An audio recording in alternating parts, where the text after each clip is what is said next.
Bonjour, bonjour à tous. Bienvenue pour ce live en direct sur la page de profil d'expert et sur le compte Instagram. Donc, je regarde si les choses se lancent. Voilà, c'est parti. Donc, je vous souhaite la bienvenue.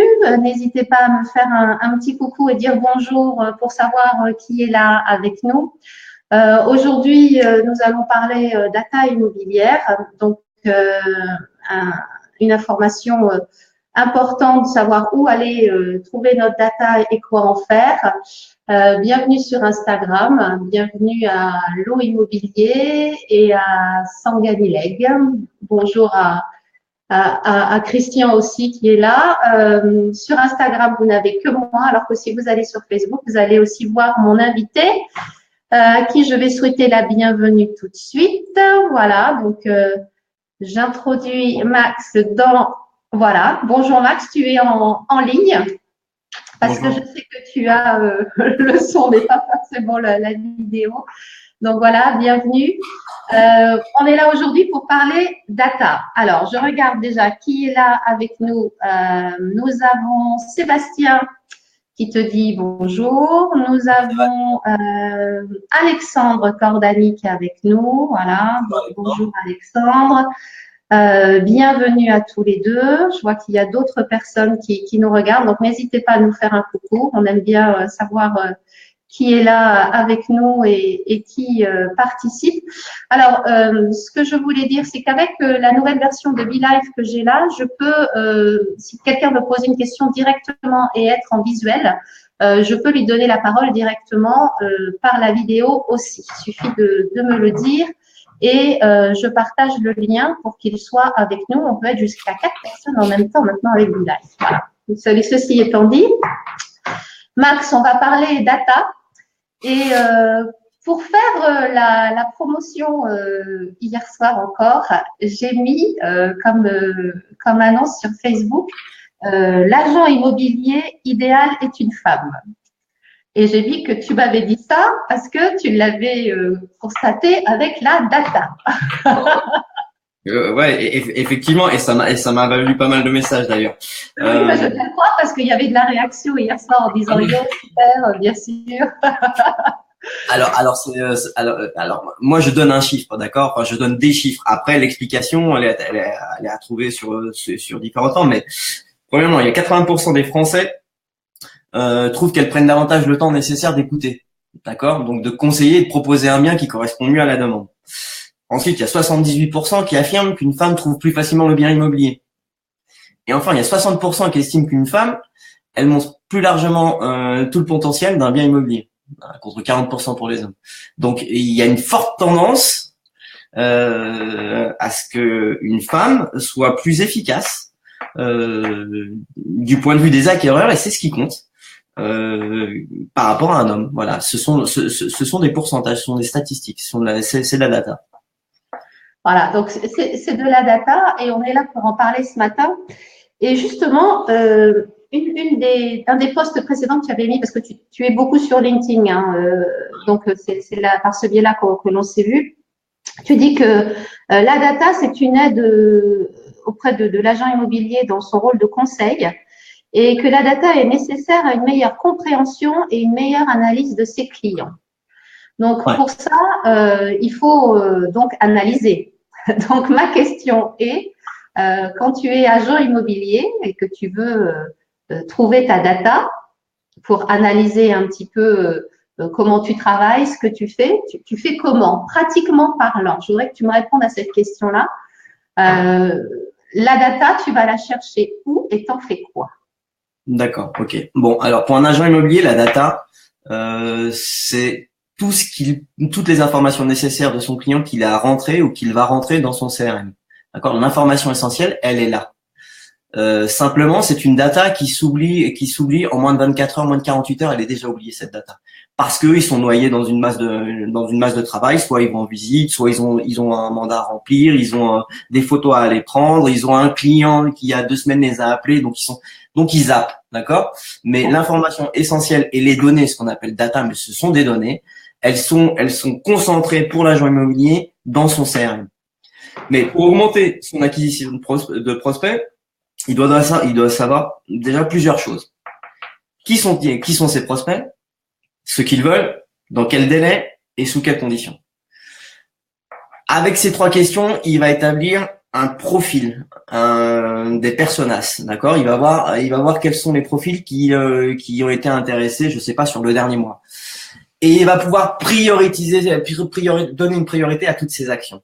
Mais la data, elle est essentiellement dans son CRM. Donc, ça veut dire que dans une semaine de travail d'un agent immobilier, il faut qu'il prenne le temps de se poser, parce que c'est toujours moi aussi avec les réseaux sociaux, je leur dis, mais prenez le temps de vous poser pour regarder ce que vous faites et ce que ça donne. Et c'est souvent ce qui est compliqué, je l'entends dans les sessions stratégiques que j'ai mis en place, c'est de prendre le temps d'analyser les choses, ce qu'on a déjà fait, pour en retirer de l'info et voir, et de là tirer des conclusions qui permettent d'améliorer la suite, en fait, c'est ça. Alors, ouais, bien sûr, mais analyser des informations qu'ils ont déjà rentrées dans un CRM, et je dis bien rentrer dans un CRM, d'accord, parce que la data, elle s'oublie très facilement, les données s'oublient très facilement. Donc, un CRM mal rempli, c'est un client qui est déjà perdu. Il faut pas se leurrer, parce que notre intellect n'a pas la capacité d'incorporer toutes les données en fonction des clients qui nous appellent, c'est tout le moment pas possible, et on n'a pas la capacité de donner une priorité à chaque action qu'on va mener. Il faut d'abord analyser son activité, ce qu'on a fait, combien de coups de téléphone on a donné, qui on a appelé, est-ce que les personnes que j'ai appelées correspondent, et là je parle pour les membres, si on veut faire une prospection pige par exemple, est-ce que les personnes que j'ai appelées dans la prospection pige correspondent au profil d'acquéreur que j'ai déjà dans mon CRM. Ou je fais de la rentrée de mandat pour faire de la rentrée de mandat, et bon, ça c'est une politique, d'accord, ouais. Ou je fais de la rentrée de mandat pour vendre. Et si je fais de la rentrée de mandat pour vendre, je dois avoir conscience que mon client type, il a ce profil.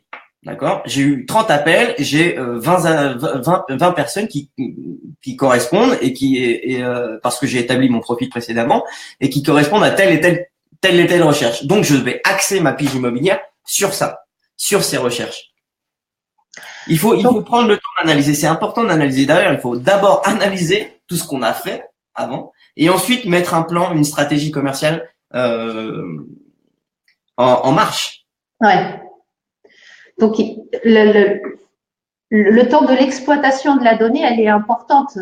Encore faut-il des fois savoir ce qu'on cherche. Donc, en fait, il faut se donner, dans l'analyse que tu fais, se dire, comme tu nous l'as dit, je veux dire, regarder le profil type de la personne, de notre acheteur, en fait, et aller chercher le produit qui convient à ce profil type. C'est ça que tu nous dis.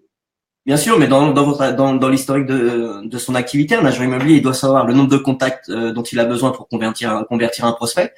Et je reprends l'exemple de la pige immobilière.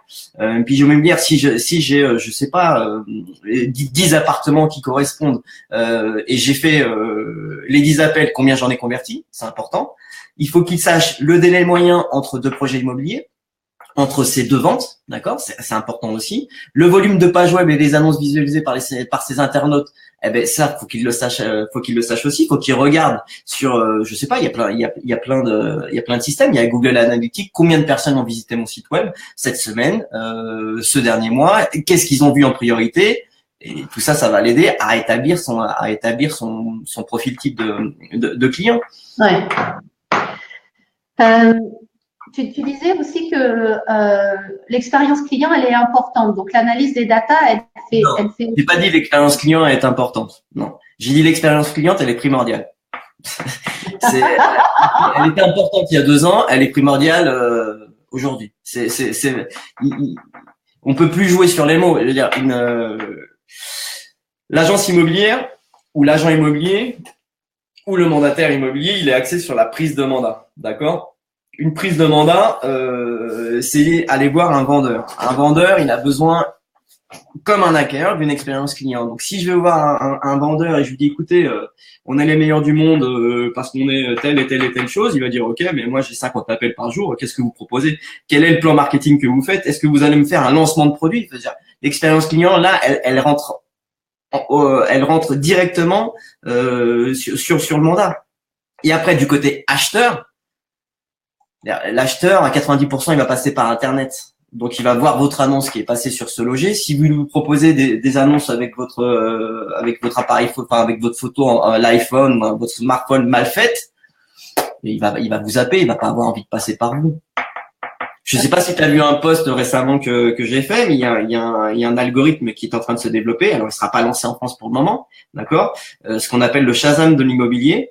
Enfin, de l'immobilier, le Shazam de la photo, qui est capable de déterminer en fonction des points de corrélation sur une photo, de géolocaliser la photo, de géolocaliser le bien. Donc, tous les biens qui sont en mandat simple sur ce loger, mais je parle de ce loger, mais je peux parler de, je sais pas, Paris Vendu ou Logikimo, ils sont géolocalisables. Voilà. Donc, je parle pas de la façade, je parle pas de la photo de façade comme on m'a fait remarquer, je parle d'une photo de salon, de la photo où je suis. Si les points de contact et de corrélation sont exacts, il est capable de le géolocaliser. Et il y a une marge d'erreur qui est très minime puisque 80% sur le taux, il y a c'est exact, il y a une exactitude de 80%, donc c'est énorme. Donc, ça veut dire que la data qui est collectée partout dans le monde, parce que tu le disais aussi, hein, où qu'on aille, quoi qu'on fasse, on est suivi, ça donne de la data à plein d'outils divers et variés qui sont moulinés à droite à gauche sans même qu'on s'en rende compte. Tout ça, ça contribue à donner de l'info à d'autres personnes que celles à qui on pense la donner, même, comme c'est mis bout à bout et exploité par plein de robots, je sais pas qu'on appelle ça, de logiciels. Ça fait qu'au bout du compte, on a de l'info qui nous revient sans même, pourquoi pas l'avoir demandé, parce que là, ce logiciel qui peut te dire, voilà, la maison est à tel endroit, c'est juste impressionnant, quoi. Ouais, c'est impressionnant, mais en fait la donnée elle est présente partout depuis pas mal de temps, et justement elle est tellement présente qu'elle est tellement volumineuse que le problème c'est pas tant d'aller récolter la data et de voir où elle est, c'est de la traiter. Donc c'est là où est tout le problème. J'ai des grands groupes comme IAD ou Digit. IAD est en train de va lancer une application là sur dans pas longtemps un mix entre la data et les données et l'immobilier. Donc ils vont lancer, ils sont déjà en train d'avoir incorporé dans leurs salariés des data scientifiques, mais pareil pour Digitray, le groupe Capi, Optimum ont en leur sein des data scientifiques. Il y a une agence immobilière, elle va avoir besoin, et même elle a déjà besoin d'un data scientifique. Je pense, parce que c'est pas tellement le fait d'avoir des données, c'est le fait d'avoir beaucoup trop de données et de savoir les traiter. C'est ça, en fait. Quelles sont les données importantes, voilà, et comment je peux les traiter. La problématique, elle est là. Donc, la donnée importante pour l'agent immobilier, la donnée numéro 1 pour toi, qu'est-ce qu'il faut aller voir en premier? La donnée pour l'agent même, pour l'agent immobilier. Oui, pour l'agent, pour sa réussite personnelle. Combien lui faut de mandat pour pour sa réussite personnelle, combien lui faut savoir, est-ce qu'il sait déjà combien lui faut de mandat pour faire une vente? Voilà, ça c'est la première donnée. Il a une activité pendant 2 ans, sur 1 an, il va analyser son activité et en fonction de ses chiffres, il va dire voilà, moi j'ai besoin de tant de mandats pour faire une vente. Donc déjà ça c'est une information, il doit l'avoir. C'est la première. Ouais, donc ça c'est la première info. Combien il faut de mandats? Donc la deuxième info, c'est combien de temps? C'est de savoir sur sa zone de chalandise combien il y a de mandats de personnes qui vendent. Et en fonction de cette information, combien lui a de mandats. Donc il va avoir son taux de mandat par rapport à l'ensemble. Ça c'est important aussi. Parce que en faisant ça, il va connaître, il va s'approprier les données du marché. Donc, il sera maître et il maîtrisera les coûts de son marché. Combien on est au mètre carré aujourd'hui, je sais pas. Dans le 78, par exemple, en région parisienne, à quel prix on est au mètre carré? Combien il y a d'appartements à vendre? Combien il y a de maisons à vendre? Et combien j'en ai en mandat? Ça, c'est la deuxième information qu'il doit avoir. Donc, le mandat est au cœur de la recherche de données. Non, je n'ai pas dit ça. Mais comme le cheminement d'un agent immobilier, c'est pour le moment c'est de la prise de mandat. Donc il me semble bon de lui dire, enfin de lui rappeler que si tu veux faire de la prise de mandat, eh ben, il faut d'abord maîtriser ces deux données-là. Hein. Ah, ça sera pas la même donnée pour un chasseur de biens, par exemple. Donc, on a, je sais pas si comme tu n'as pas la vidéo, je sais pas si tu vois toutes les personnes qui sont connectées. On a David, on a Clémence, on a Laurie-Laine, et entre eux, ils se font des commentaires au fur et à mesure que tu avances, notamment sur l'importance. Je les vois pas, les commentaires. Et bien, toi, sur la page Facebook, tu les verras peut-être. En direct sur Instagram, on a Olivier, on a Marilyn, on a Christian. Donc voilà, donc on a du monde qui nous écoute. Là, j'ai la vraie question est comment faire en sorte de travailler uniquement en exclusivité. C'est ce que dit Alexandre Cordani.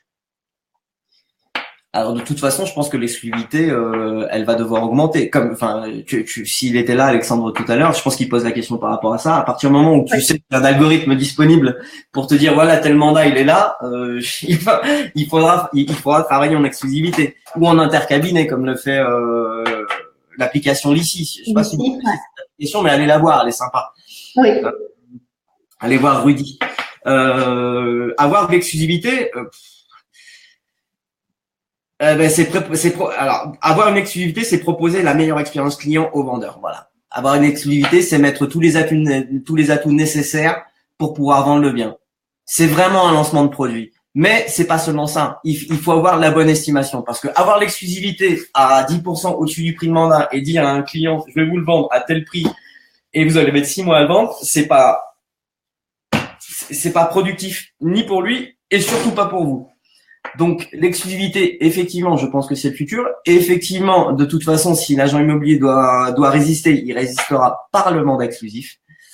Mais ça veut dire qu'il sera prêt à à augmenter ses coûts pour pouvoir proposer, je sais pas, des services complémentaires, de la visite virtuelle, du VR. Tout ce que propose à l'heure actuelle et tout ce que peuvent proposer des sociétés comme Wall Market, par exemple, allez voir Wall Market aussi, je leur fais de la pub aujourd'hui. Et voilà, je sais pas, pour 300 €, vous avez un package, la vidéo, le HD, vous avez tout ça. Voilà. C'est effectivement ouais, l'exclusivité, c'est une des sources, c'est une des clés, ouais. Alexandre. Donc l'exclusivité, ça a un coût, mais ça a un coût, un investissement temps, investissement. Voilà, l'exclusivité, ça a un coût, mais c'est ce qui rapporte. Oui. Et c'est sûr que c'est la voie. Et donc c'est ce qui va aussi permettre de se différencier beaucoup par rapport à sa concurrence, c'est-à-dire dans les services que tu apportes et dans l'exclusivité que tu as, la qualité de connaissance de la prise de mandat que tu as sur le terrain pour aller chercher d'autres mandats exclusifs. En fait, je pense que c'est un engrenage que tu mets en place. Ouais, on va prendre le chemin inverse. À l'heure actuelle, si toi tu veux une exclusivité ou si un agent immobilier veut une exclusivité, un agent co qui démarre, il doit déjà payer ses charges mensuelles, d'accord? Et il veut de l'exclusivité. À l'heure actuelle, il se vend lui. Voilà. Mais c'est plus suffisant, ça. C'est pas suffisant. Je me vends moi parce que je suis bon, parce que je connais votre quartier, parce que j'ai déjà vendu, parce que telle et telle chose. Eh ben ça, c'est plus suffisant pour un client, une expérience client. Ouais. La majorité des personnes qui vont te donner une exclusivité, ils vont reconnaître en toi le professionnel de la zone. Ça, c'est une chose, d'accord? Mais ils vont surtout vouloir quelque chose qui les stimule. Enfin, surtout quelque chose qui stimule la carrière de l'autre côté. Et donc, des visuels sympas, des vidéos, une visite en drone. C'est des packages. C'est des packages qui coûtent, je sais pas, entre 300 et 450 €. Tu peux avoir ça. Mais le souci, des agences immobilières, des agences immobilières peuvent le faire. Un agent co seul dans sa région, c'est un choix, quoi. Ça a un coût. Effectivement, pour lui, pour une personne, ça a un coût. Alors, là-dedans, dans la communication digitale, pour apporter justement du plus visibilité, parce que un des derniers posts que tu as mis, je sais plus si c'est ce matin, je crois qu'on en a parlé tout à l'heure, c'est le fait, par exemple, que le site internet soit mobile friendly, que les agents présents soient pour les milléniums présents sur Instagram, que ça c'était indispensable. Donc il y a aussi toute une partie pour réussir de compétences et d'analyse de data qui sont purement digitales là du coup. Oui, c'est ouais, ben ça c'est un autre axe. Le constat c'est que diffuser une annonce sur un site immobilier, ça suffit pas. Ça suffit plus. Les acquéreurs qui sont en face, ils regardent pas seulement sur SoLoger, ils regardent dans des applis, ils regardent sur les réseaux sociaux et surtout ils veulent te connaître toi en tant qu'agent immobilier. Ils veulent savoir ton expérience, ce que tu as fait, ce que tu as pu faire, ce que tu vends et comment tu le vends. Donc ces informations-là, elles sont pour l'acquéreur captables depuis un Instagram, depuis un Facebook, depuis un LinkedIn, depuis ton site internet dédié et non pas sur SoLoger. Oui. Avant d'aller travailler avec toi, l'acquéreur ou le vendeur a déjà regardé tout ça. En l'occurrence, qu'on a pu constater, c'est que l'agent immobilier, lui, ne fait pas le chemin inverse. Lui, il va chercher le mandat, le diffuse sur SoLoger. Parfois, il le diffuse aussi sur Facebook. Et parfois, il le diffuse sur LinkedIn. Et parfois, il le diffuse sur Instagram. Donc, si tu veux, c'est des one-shots. C'est pas une stratégie. Alors que de l'autre côté, on a un schéma acquéreur-vendeur qui est déjà organisé pour la prise d'information. L'agent immobilier et l'agence immobilière et les réseaux n'ont pas cette stratégie pour aller communiquer. Pour le moment, elle est en train de se développer. Tout à l'heure, sur le post que tu as pu voir, quand on dit que la plupart des sites immobiliers ne sont pas mobile friendly, c'est important. Oui, oui. 40% des acquéreurs sont des millennials. Je veux dire, voilà, on utilise ça pour aller chercher un bien, pour avoir des notifications. On utilise notre mobile. Si à un moment donné, on se met sur un site internet qui est adapté à un ordinateur, là, on va le zapper. Même si l'information est importante, même si le bien peut nous intéresser ou pourrait nous intéresser, on va le zapper parce qu'il sera pas adapté à notre canal d'utilisation du moment. Et c'est le canal d'utilisation qui va croître, qui va augmenter. C'est via le mobile qu'on va faire des recherches et qu'on fait actuellement des recherches. L'ordinateur, on le consulte le soir ou au bureau, mais on va dire le soir. Oui, surtout pour s'y à côté, mais dans la journée, c'est surtout quand on a la pause déjeuner, la pause café, là comme ce matin. Alors, j'ai quelques questions qui arrivent. Alexandre, comment les agents immobiliers traitent aujourd'hui la qualification de leur lead acquéreur? Quels outils sont mis à leur disposition par les agences, les réseaux de mandataires?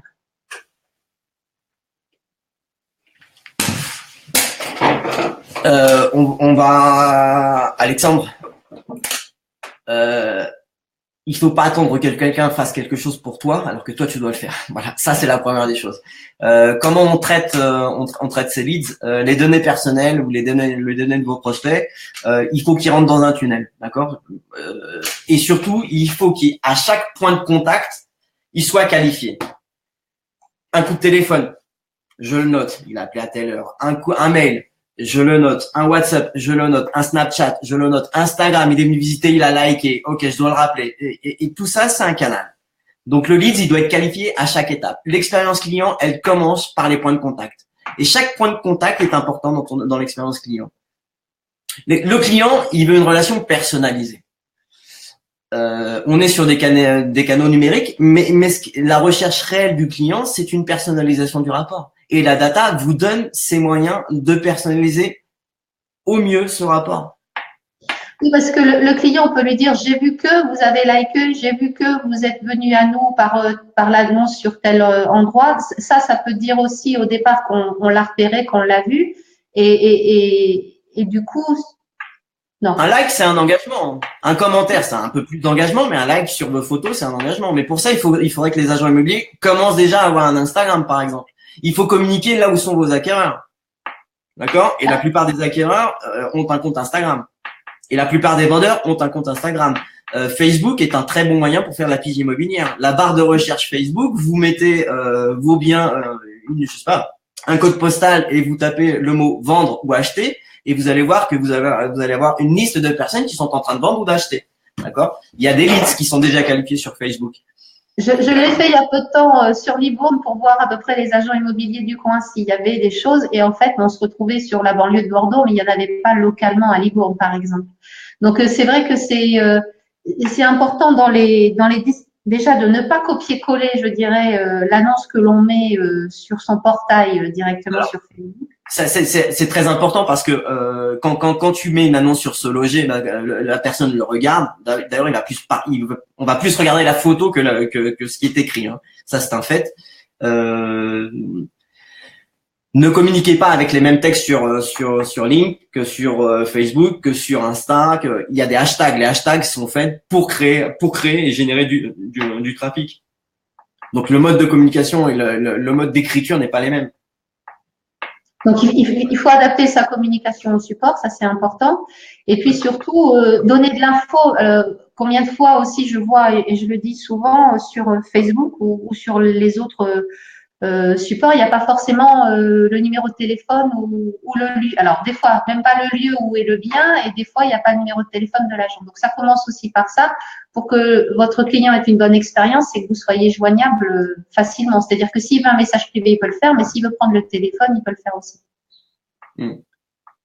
Et c'est des habitudes à prendre pour, comme tu le disais, que l'agent immobilier, en fait, remonte le chemin en sens inverse, c'est-à-dire que lui envoie l'information, mais que de temps en temps, il se mette à la place de l'acquéreur et qu'il essaye de remonter vers lui pour arriver justement à lui. Et c'est quelquefois, c'est pas forcément évident. Il y a Michael là qui me dit les agents ne lisent pas les annonces, mais c'est surtout les photos. Maintenant, on est dans un monde visuel. Hein, je pense que. Il a dit quoi, Michael? Je pas. Les gens ne lisent jamais les annonces. L'écriture, tu veux dire, enfin, ce qui est écrit. Ouais. Et alors, j'ai pas l'info en data. Je pense que c'est vrai, mais je peux pas certifier parce que j'ai pas l'info. Tout ce que je peux dire, c'est qu'ils ont en 20 secondes, si la photo, en 20 secondes, ils zappent la photo. Donc, c'est très court. Donc, c'est ce que dit Laurie-Laine, elle dit que c'est bien le visuel qui compte et les hashtags pour trouver les visuels. D'accord. Alors, ok, on a fait le constat, il y a 3 personnes qui sont d'accord. Mettez-vous sur Se Loger, vous tapez les 10 premières annonces et tu me dis si les photos, t'as envie de te mettre sur des photos. Donc non, je veux bien. On vient de faire un constat. Bon, le constat, il est là. Qu'est-ce qui change? On est d'accord. Il y avait avant, pendant qu'on discutait la première partie de cette émission, beaucoup de gens qui parlaient justement du photo, de la difficulté quand on commence d'avoir un professionnel qui vient faire le reportage photo et qu'on achète du matériel, savoir l'utiliser, et d'autres qui disaient bah oui, moi je le fais avec mon appareil, je le connais bien. Donc il y a vraiment un échange là-dessus qui a été fait aussi. C'est vrai que la photo, c'est bien, mais il va falloir se mettre à la vidéo. Maintenant, les gens, ils aiment voir les choses. Combien d'agents immobiliers ont une chaîne YouTube? C'est même pas, enfin, combien d'agents immobiliers? Encore ça serait un effort personnel et ça serait bien. Combien de têtes de réseau, combien d'agences immobilières ont une chaîne YouTube en France? Mais déjà, combien de professionnels de l'immobilier prennent le temps de faire une vidéo pour faire la promotion de leurs biens, tout simplement, ou parler de leur quotidien, ou parler de leur réalité d'agent immobilier, parler de leur territoire, de leurs compétences, des visites qu'ils font avec des clients, avec du témoignage client. Ça, la vidéo, c'est super. Les acquéreurs et les vendeurs font confiance aux agents immobiliers qui racontent une histoire. Voilà. Alors ça c'est très américain. Tu sais le concept. Je vais faire une visite, je me filme sur Insta ou je le balance. Effectivement, ils sont expansifs. Les Américains sont expansifs. Ok, mais ça fonctionne parce que tu crées une relation, tu crées un fil conducteur, tu crées une relation client. Enfin, tu crées une relation avec tes futurs acquéreurs ou avec tes futurs vendeurs. Tout n'est pas rose dans la vie d'un agent immobilier. Il y a même beaucoup plus de choses difficiles que de choses agréables. Partager l'information, les gens ont de l'empathie aussi, donc partagez-la et puis vous verrez. Mais créez, racontez vos histoires. Racontez vos histoires. La donnée, c'est bien, d'accord. Ça va vous permettre d'analyser ce que vous faites et surtout de vous dire, il y a des points d'ancrage sur lesquels je dois m'améliorer. Mais raconter vos histoires, c'est un peu plus important. Utilisez les réseaux sociaux pour raconter vos histoires. Alors, Alexandre me demande, les agents immobiliers sont-ils de manière générale ouverts aux technologies qui peuvent faire évoluer leur métier?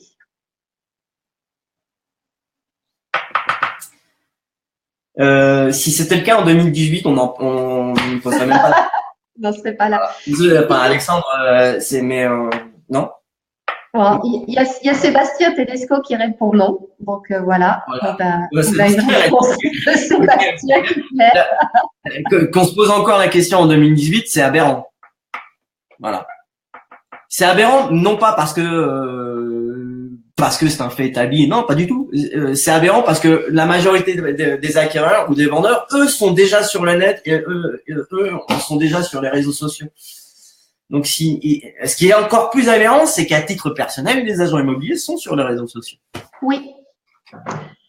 Donc, oui, il faut créer des pages professionnelles. Et c'est ce qui est très compliqué. Enfin, moi, la petite expérience que j'ai, avec eux, c'est quand même de voir la difficulté qu'ils ont à se raconter professionnellement alors qu'ils sont de façon privée sur les réseaux sociaux. Et souvent, je leur dis, mais pourquoi vous racontez pas votre quotidien? Ah ben non, mais c'est ce qui intéresse les gens. Et c'est vrai que c'est apparemment quelquefois difficile pour eux. Alors, on a Marguerite qui dit, tant pis pour les pros qui n'ont pas conscience de l'évolution.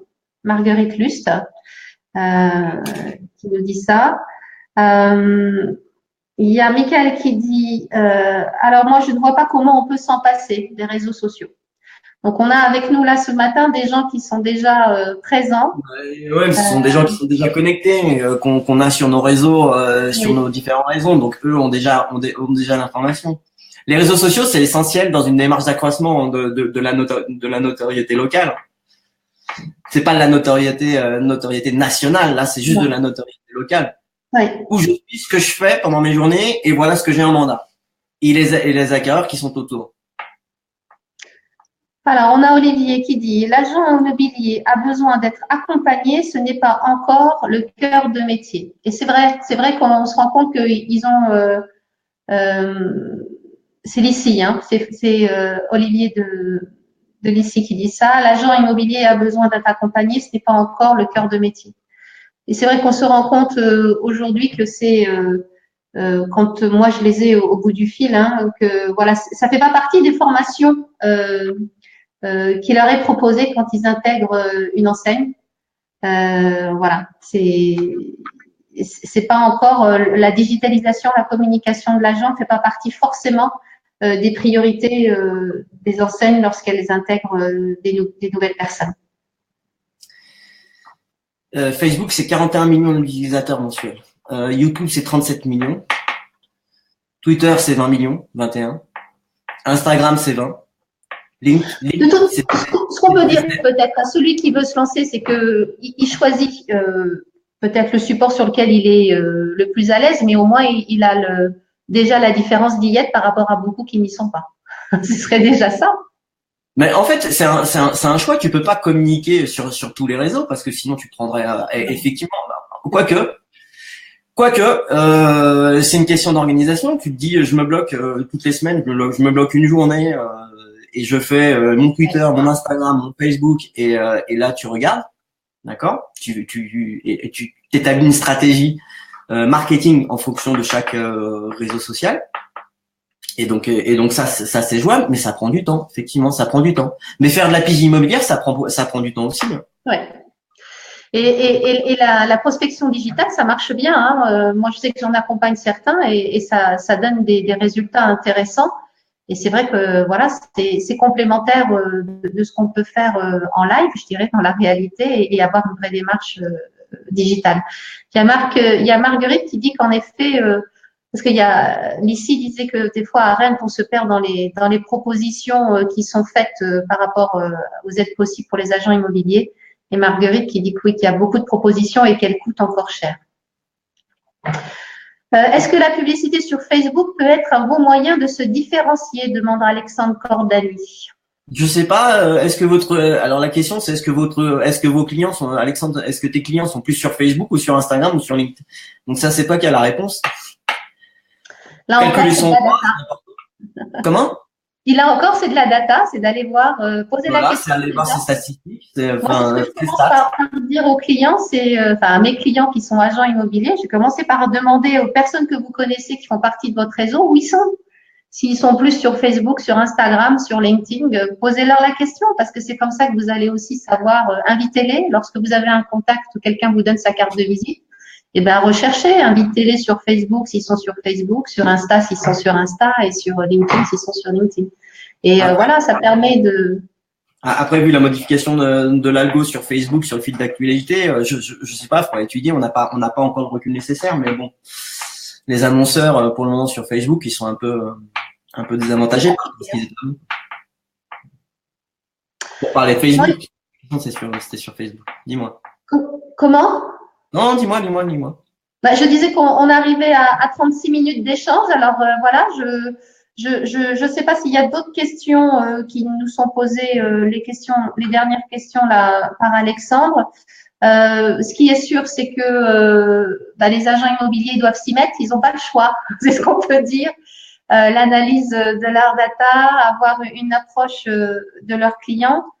Être présent sur les réseaux sociaux, s'occuper du digital parce qu'en fait, je pense que je sais pas si c'est quelque chose qui fait peur. Enfin, je sais pas comment l'analyser par rapport où ils prennent pas le temps, où ils se disent que c'est peut-être pas important de se mettre derrière son ordi puis d'analyser les choses. On va dire que c'est pas une priorité. C'est pas une priorité, on est d'accord. Et on va ajouter que ça devrait l'être. Mais je pense aussi qu'il faut le dire et le répéter, mais peut-être aussi que les responsables de réseau ont leur part de responsabilité là-dessus. On va dire une chose. Je vais dire une chose très clairement. Moi personnellement, je suis pas ici pour former les gens. Je donne une information. Après, ils en font ce qu'ils veulent de l'information. Je suis pas pour prendre les gens par la main et essayer de les former. Ça, c'est pas mon métier. Mon métier, c'est d'analyser les choses et d'établir des stratégies en fonction de ces choses-là. Ça, c'est mon métier. Maintenant, la formation, toi, tu peux très bien le faire. Sébastien peut le faire. Olivier le fait. Ça, ce sont vos métiers. Mais tu peux pas. Tu peux essayer de convaincre tant que tu veux. Si eux ne sont pas prêts, c'est de la perte de temps. Il faut Tu es dur avec nous là. Non, je suis pas dur avec vous. C'est des chiffres. Ce sont des chiffres. Moi, je pense qu'on va avoir les plus motivés. Mais ça va permettre aussi à ceux qui sont motivés de rester dans le métier parce que ça va être, c'est dur à dire, mais je pense que ça va être un des critères qui vont faire que certains vont pouvoir durer. J'ai mis un post récemment sur LinkedIn. J'ai voyagé pas mal, tu sais, j'ai eu pas mal de startups. Il y a un décalage pour le moment entre les startups immobilières, là, ce qu'on appelle PropTech ou RealTech en fonction des termes qu'on veut utiliser, et l'agent immobilier ou les réseaux immobiliers ou les agences immobilières. Il y a un décalage. D'un côté, il y a l'expérience des clients, ce qu'ont les agents immobiliers, et de l'autre côté, il y a l'expérience technologique, la technologie, l'IA et les algorithmes. La question, c'est un minimum vers qui il va se tourner. Est-ce qu'il va se tourner vers une tech ou il va se tourner vers une agence immobilière? Qui va le séduire? Qui va savoir le séduire? On m'a souvent répondu à ce commentaire que les deux, ou les agents, la synergie des deux, ou les agents immobiliers. Pour l'instant, le mode d'acquisition des startups, c'est de passer par des agences immobilières, c'est de facturer quelque chose aux agences immobilières ou au réseau ou aux têtes de réseau, d'accord? Donc ça, c'est leur façon de monétiser, parce qu'ils n'ont pas cette expérience encore client, d'accord? Ou ils n'ont pas la capacité financière d'acquérir ces clients. Mais ça, c'est le début. L'expérience du client, les startups vont l'acquérir beaucoup plus vite que les agences immobilières ou les têtes de réseau vont acquérir la technologie. Donc, il faut se poser la bonne question. Voilà. Dans quel camp es-tu, camarade? globalement, je pense que la Realtech, d'ici 2-3 ans, c'est le chemin parce que les clients vont passer par là. C'est du numérique. C'est du numérique. Ça n'engage pas. Bon, eh ben, écoute, on se retrouvera dans quelques temps pour en discuter. Max, merci en tous les cas. Et Marguerite, Merci. je te remercie pour cette conclusion. Voilà, Fabrice qui dit que c'est dur pour les dirigeants d'agences de savoir comment s'en sortir.